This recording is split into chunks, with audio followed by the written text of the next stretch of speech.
everyone. Yeah, we have a small group this morning, so hopefully that means that there isn't too much to report here, but just in terms of where we are with respect to COVID, not surprisingly, again, our numbers continue to increase. We have over 700 new cases reported over the last week. Which again, this is just the tip of the iceberg. We know that there are so many more people who have access to home tests that these numbers of confirmed cases that go through the laboratory system are just a drop in the bucket. So we are seeing significantly higher numbers of reported cases of COVID. The good news, though, is that our hospitalizations are still quite reasonable. Last week we reported, or 2 weeks ago, we reported 12 new cases of COVID-19 in the hospital, and this week we have 13. So that's not a significant increase that is mirroring the increase that we're seeing in community cases. It's important for us to keep in mind that our hospitalizations and our deaths associated with any surge do lag. So I do expect our hospitalizations to increase at least somewhat over the next few weeks. So as you know, in summary, we're continuing to see COVID-19 confirmed cases go up. Our hospitalizations, right now we have 13 individuals in the hospital with COVID. Unfortunately, our death count is now at 998 individuals whose death has been associated with COVID-19, and I expect we will pass a very grim marker of 1,000 residents within the next couple of days who've died with COVID. So that's really the conclusion with respect to COVID-19 activity. Across the country, what we're seeing is that BA2 and BA2121 are the primary circulating strains. It does appear that these are both more contagious, but thankfully they also appear to be less virulent or less dangerous. So we will just continue to have to see what the future holds with respect to COVID-19. And then the other update that I wanted to provide is with our hepatitis A situation. We continue to see cases of hepatitis A being reported to us. So currently, just for the year of 2022, we stand at 56 confirmed cases of hepatitis A in our community. And that compares to an average in any given year of 2 to 3 cases. So clearly we are continuing to have a very significant hepatitis A outbreak in our community. And it's really important for us to continue to spread the message that hepatitis A is a vaccine preventable viral infection that can be prevented both with the vaccine and also with good hand hygiene and good sanitary precautions. So with that, I'm open to answering any questions that you may have. I'll look at the chat. There seem to be a lot of breakthrough cases of COVID. Are you concerned that this will influence some not to get the COVID vax shots or boosters? You know, Jean, I think what we've seen throughout this pandemic is, in every surge of the pandemic, is we do have breakthrough cases. We know that the vaccine is not as good as we would like it to be, but it is the very best tool that we have. And while it may not be as effective at preventing infections as we would like it to be, it is effective at decreasing hospitalizations and decreasing deaths associated with COVID. So I think if we look over the course of the pandemic, thank you, Christy. If we look over the course of the pandemic of COVID-19 and look at the cumulative case counts, the cumulative rates, we know that people who are vaccinated are still less likely to get it, much less likely to be hospitalized, and less likely to die from COVID if they get infected. So I'm really hopeful that people will continue, if they haven't gotten vaccinated, to get vaccinated. If they're not up to date on their vaccines, to get up to date on their vaccines. It's not a perfect tool, but it is the very best tool that we have. And there's a question from Allison about 2 to 3 cases of hepatitis per year, of hepatitis A per year. And, you know, across the country and certainly in our region, we have seen waves of hepatitis A activity. We've really seen a dramatic increase in our region over the last five years or so. And we were spared that for part of that time, but clearly right now we are in an ongoing propagated hepatitis A outbreak.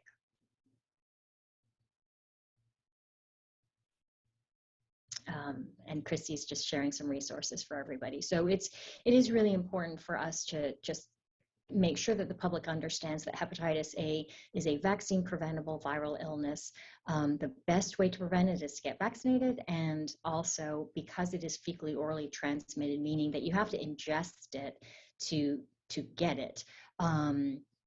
We want to make sure that everyone knows that practicing hand hygiene is really important. And we've been working with our restaurants across our districts to make sure that they're informed about hepatitis A, to encourage their food handlers to get vaccinated, and just make sure that all of their policies are in place to minimize the transmission of any infectious disease.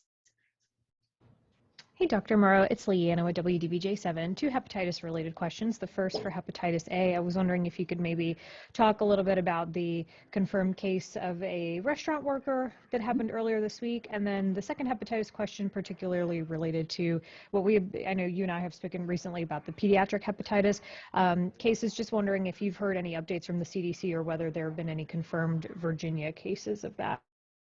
Okay, with respect to the latter question, because that one's pretty straightforward, to my knowledge, we have still not had any confirmed cases of the pediatric hepatitis of unknown origin in Virginia. If we hear about any of that, we can definitely, Christy and I can definitely let our local media know. But at this point, I'm not aware of any confirmed cases of pediatric hepatitis of unknown origin. With respect to the hepatitis A situation at one of our local food establishments, it doesn't surprise me. It's always disappointing when we identify that someone who has hepatitis A is works in the food industry, because we want to be really careful that there's never transmission from a food handler to the general public. And so whenever we have a situation of acute hepatitis A, one of the very first questions that we ask, and certainly that we ask all of our physicians, healthcare professionals to ask if they identify someone who has hepatitis A, is what is their job? If the person is a healthcare worker, if the person is a daycare worker, if the person is a food handler, we consider that to be a public health emergency. And so this is one of those situations where if we identify that someone works in a restaurant and is identified as being reported as having hepatitis A, that's quite literally a drop everything that you're doing and go investigate that. And so we got a report on Friday afternoon that there was an individual whose occupation was working in a restaurant. And so immediately, two of our environmental health inspectors went to that facility. And our goal in doing that is to see what policies are in practice in place without any announcement. We'll literally go in unannounced into a facility and do an inspection, make sure that everything is that passes inspection in the restaurant at that time. And we do extensive interviews. And the idea behind the interviews is, one, to see if the policies that are in place to prevent transmission of any foodborne illness within a restaurant setting, to verify we'll do interviews with management to verify when an employee worked, what their job duties were. In this case, both the inspection did not identify any concerns, and most importantly, the interview, we were able to confirm through interview process that the individual who was identified as having hepatitis A did not have any contact with any food. And so as long as we can confirm, and we try to actually do multiple interviews to corroborate the story so that we're not just taking one person's word. So we can interview more than one person and make sure that we're getting a similar story. In a situation like this, we did not identify that there was any potential exposure from the individual to any foods, given the occupation, the role that this individual has. Furthermore, we were able to identify through the interviews that the policies were in place that would have prevented transmission of foodborne illness. That being said, I think it is a very important reminder to all of our food establishment owners that we cannot for 1 second let our guard down with respect to the policies that are in place, should be in place, must always be in place with respect to food handlers. So hand hygiene, wearing gloves when you're dealing with ready to eat food, making sure that there are appropriate sinks available. There's a whole list of policies that should be in place for any food establishment. I also want to say in this particular situation, the owner of the establishment is, from my opinion, sort of the ideal owner who immediately understood the gravity of the situation, that the potential situation, and was very forthcoming and cooperative. And that is an important part, to know that we're partners in preventing the transmission of any foodborne illness. So in this situation, based on all of the information that was presented to us, we did not identify that there was any threat to the public's health at all. We would say that this is not an exposure. So I hope that answers the question. Bottom line, we did what we should do in every single situation. Our routine hepatitis A investigations, one of the very first questions we ask is occupation. If the occupation is any type of food handler or potential, we'll jump right on that. And in this situation, our investigation revealed that there was no public health threat. As a follow-up to that, I know we had spoken a while back when we were kind of talking about the things that the health district would be focused on now that COVID wasn't as consuming as it was. And one of those things was restaurant health inspections. I wonder the pace at which those have been the pace at which the health district has started doing those again, and if there has been any concerns that the health district has identified, maybe any stuff that got put on the back burner during the last 2 years, or if there are any trends that your inspectors are noticing in our restaurants that might have been overlooked in the last 2 years. No, I think for a while we were doing during the height of the pandemic, we were doing sort of virtual inspections. We weren't doing the typical inspection, but we resumed our normal routines with respect to inspections quite some time ago. I'd have to go back and talk with our staff to know exactly when we did that, but we've been on target for a long time now. And to my knowledge, I'm not aware of any long-term impact of COVID with respect to our restaurants. But what I'll do is I will verify that, and if there's anything different, if I'm not aware of a trend that they've noticed, I will let you know. But at this point, it is my understanding that we are back on track and have been back on track with our restaurant inspections for months, and that we do not feel that there is any long-term adverse impact of the COVID pandemic with respect to the inspection of food establishments. Hey, Dr. Morrow, this is Damon Reynolds with WFXR News. How are you today? I'm doing okay, thank you. Good, good. Just for some context, with the 56 confirmed cases of hepatitis A, just a little more context about those cases, where they come from, what were the origins for those people, just a little more context. Sure, absolutely. With our ongoing hepatitis A outbreak, we continue to see a very significantly increased risk of hepatitis A in our population who has substance use disorder, specifically in our population who uses injection drugs. So more than about 80% of our cases of hepatitis A at this point in our districts are associated with individuals who have substance use disorder. In addition, the most common age group that we're seeing is in our 30 to 39-year-old population. Of the 56 cases, the overwhelming majority are residents of the Roanoke City Health District rather than the Alleghany Health District. So what we're seeing is that this hepatitis A outbreak, this ongoing hepatitis A outbreak, is disproportionately impacting people with substance use disorder, specifically individuals who use injection drugs. It is disproportionately hitting the Roanoke City Health District, and it is disproportionately impacting our population of individuals who are between the ages of 30 and 39.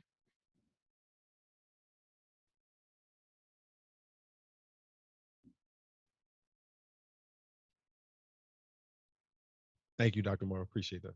You're welcome.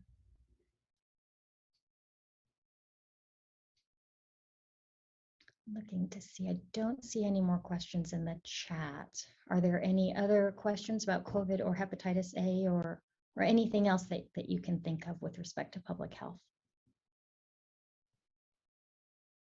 As we've seen a little, jump up here in cases, have we seen a corresponding increase in vaccination uptake? No. I mean, it depends on how you look at it. So we are seeing people get their booster shots, but we're not seeing a significant uptake with respect to first shots. Sporadically, we see people who like the numbers are very, very small. And when I was out in one of our local health districts and talking to them about who's coming in to get their COVID-19 shots now, it's overwhelmingly people getting their fourth doses. So of the people who are getting vaccinated, it's people getting their fourth doses. The very few people who are getting their first doses are individuals who are needing to get vaccinated because of their travel or because of work requirements. And thank you for asking that question, because I think it is really important. It gets back to the question that was asked earlier about COVID vaccines. You know, we do know that they decrease, but do not eliminate the risk of infection. They decrease the risk of hospitalization. They decrease the risk of death. And I think it is important. It is the best tool that we have. So we certainly continue to encourage people to get vaccinated, and our numbers are going to go up. That's not controversial. Our numbers will continue to go up. There's a new question in the chat about flu.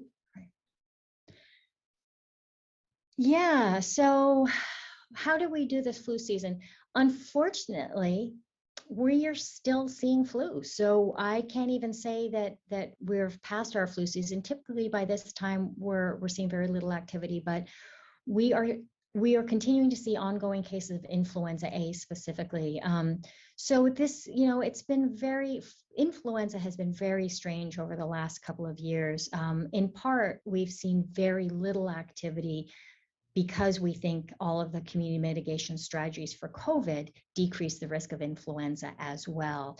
And this year we're seeing a later flu season than we would typically see. But the one thing that we know about flu is every flu season is different.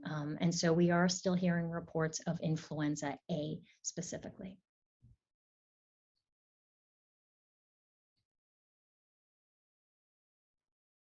Any other questions? Just checking the chat. And thank you for pointing that out, Christy.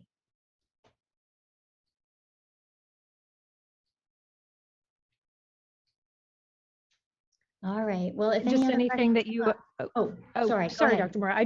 No, that's okay. Sorry, I just saw Christy's note about the screening event. Is there anything that you wanted to add about that event?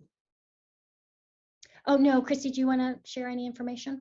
We've been working with partners, doing lots of outreach and education, particularly to targeted groups. And so that's the reason behind the two locations. They are Roanoke City locations, but anyone is welcome to come to those events. And we have a list of the partners who are participating with us. We're delighted to be offering it. I believe Thursday is either National Hepatitis Day, Awareness Day, or it might be International Hepatitis Awareness Day. And so that's the timing, but it also works very well considering the outbreak that's been going on here. So we're pleased to offer that to the community.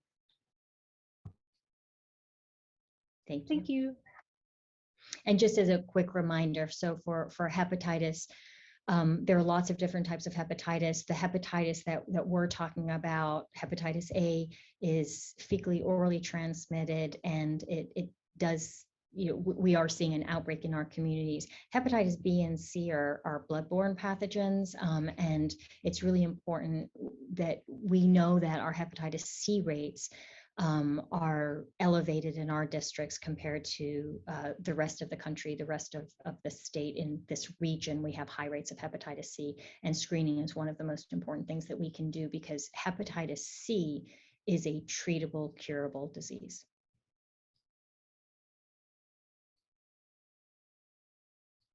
All right. Well, Christy and I are available if anyone has any questions outside of these. these briefings, and otherwise we'll see you in 2 weeks. Thanks so much, everyone. Thank you all. And those that joined after Cynthia gave her COVID overview, you'll get the data shortly. And if you have any needs beyond that, please let me know. We'll be glad to get you a blurb. Thanks, everyone. Take care. Thank you.